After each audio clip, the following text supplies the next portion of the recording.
Meus amados, graça e paz, 222 dias seguidos lendo a Bíblia em 2026, texto de hoje, Jeremias 24, 25 e 26.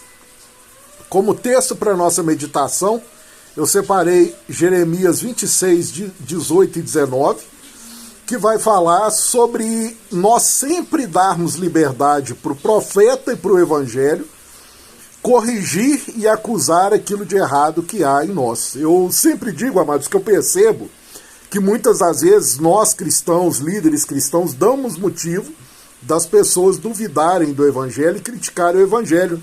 Até os telejornais aí, os jornais impressos, internet, quando algum cristão, algum pastor comete um erro, eles fazem questão de colocar a função, o título religioso daquela pessoa para tentar de alguma forma lhe escandalizar o evangelho. E a própria Bíblia diz que quem escandaliza o evangelho vai sofrer uma grande punição de Deus. Mas não pode iludir o que está no erro e no pecado, ele usar essa desculpa que o líder está pecando, que a igreja está pecando, para ele mesmo não aceitar a correção e os limites de Deus. E Jeremias 26, 18 e 19 está falando justamente isso. Miqueias, o moratita, profetizou nos dias de Ezequias, rei de Judá, e falou a todo o povo de Judá, dizendo: assim diz o Senhor dos Exércitos, Sião será lavrada como um campo, e Jerusalém se tornará em montões de pedras, e o monte desta casa como os altos de um bosque. E aí o profeta, o Aicão, vai perguntar: mataram-no porventura Ezequias, rei de Judá, e todo o Judá? Antes não temeu este ao Senhor e não implorou o favor do Senhor? E o Senhor se arrependeu do mal que falara contra eles, e nós fazemos um grande mal contra as nossas almas. O que aconteceu, amados? O profeta Miqueias, que nós já lemos aqui, quando ele viu o pecado do povo e o pecado de Ezequias, depois que Deus cura Ezequias, nos 15 anos que ele viveu, ele errou. O profeta Miqueias vai lá e diz para ele: Jerusalém e Judá vai virar um montão de ruínas.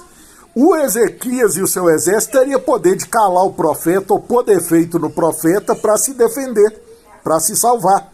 Ele podia falar: você é um mentiroso, eu vou mandar te matar, eu vou mandar te prender, e ficar com o pecado e com o erro dele. Mas ele falou o quê? Não, você está certo. Deus não erra, Deus não se engana. Eu estou errado e você está certo. E aí a Bíblia fala que aconteceu isso aqui, ó. Antes eles temeram ao Senhor e imploraram o favor do Senhor. Falou: meu Deus, o profeta disse que eu estou em pecado. Me mostra ou me perdoa o meu pecado e me ajuda a sair disso. Nos tempos de Jeremias, amados, aconteceu a mesma coisa, só que os sacerdotes e os profetas, que eram os responsáveis de transmitir a palavra de Deus, ao invés de irem contra si mesmo e seu pecado e ficar do lado de Deus e da palavra, começaram a programar uma forma de matar o profeta e a palavra de Deus para eles continuarem errando e continuar pecando. E é isso que eu creio, amados, que acontece nos dias de hoje.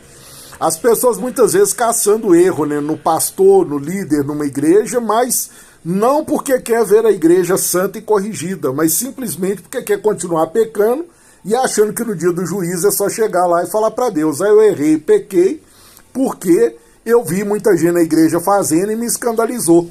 Todos os dois lados, amados, serão plenamente feridos e julgados por Deus. O fato de eu não querer Jesus justificando que eu vi erro na fé, no profeta e na igreja, não me justifica, e o que impediu as pessoas de ir até o caminho por causa de sua má conduta também sofrerão condenação. Então aqui nós vemos dois tipos de postura com relação à palavra de Deus e à profecia.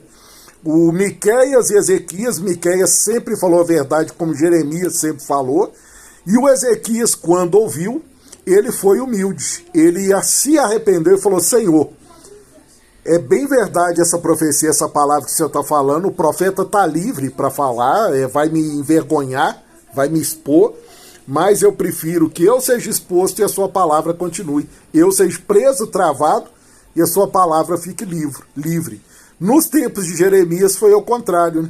Eles falaram: Senhor, o senhor está errado, nós vamos prender ou matar o seu profeta e o nosso pecado é que deve continuar livre. Infelizmente, amados, nós religiosos, as chamadas minorias hoje temos pecado e errado muito nisso, quando tentamos esconder as nossas falhas e os nossos erros, e quando a palavra de Deus ou o profeta nos denuncia, nós preferimos às vezes calar essas pessoas do que receber ali a correção que Deus tem para fazer. A minha oração é para que eu e você não travemos jamais a palavra de Deus. Quando Deus te der ou me der uma profecia, uma palavra que me joga para cima, eu recebo, eu aceito, você recebe e aceita, mas no dia que a Bíblia mostrar algum erro em mim e você também, nós devemos aceitar a vontade do Senhor e deixar essa postura aqui, ter essa postura aqui que teve Ezequias. Temeu ao Senhor quando recebeu a palavra, a profecia dura contra ele, contra o povo, e implorou o favor do Senhor, pediu perdão, se arrependeu e foi curado.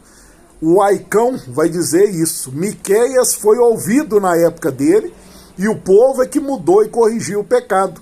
Nós estamos matando o profeta e mantendo o nosso pecado vivo. Que essa reflexão seja esclarecedora sobre a minha vida e a sua, e que nós possamos buscar tempos de arrependimento e dar liberdade para Deus e o profeta sempre denunciar os erros que tem no nosso meio para que sejamos curados em nome do Senhor. Quando nós lutamos ou escondemos contra a palavra de Deus, acontece isso aqui que o Aicão falou no final aqui, ó, fazemos um grande mal contra as nossas almas. Quando eu limito a palavra de Deus de me corrigir e de me limpar, eu não estou fazendo mal nenhum para Deus, não estou fazendo mal nenhum para o profeta, eu estou prejudicando a mim e as pessoas que estão ao meu redor. Que Deus nos dê um genuíno arrependimento na presença dele, no poder e na glória do Senhor.